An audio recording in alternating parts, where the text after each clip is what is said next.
এর সাথে মুরগির মাংস আলু ভালোভাবে মিশে যায়।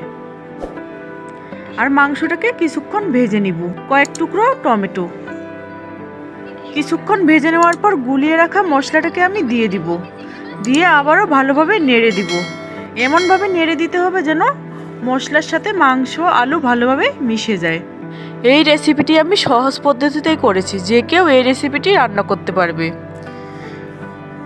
এই ঘরোয়া মশলায় রান্না করলে রান্নার স্বাদ অনেক দ্বিগুণ হয়। এই রেসিপিটি অনেক সহজেই রান্না করা যায়। ব্যাচেলার ভাইরা অথবা প্রবাসী ভাইরাও এইভাবে রান্না করতে পারে। তারা অনেক সহজেই এই রান্নাটি করতে পারবে। এবারে জল দিয়ে দিব।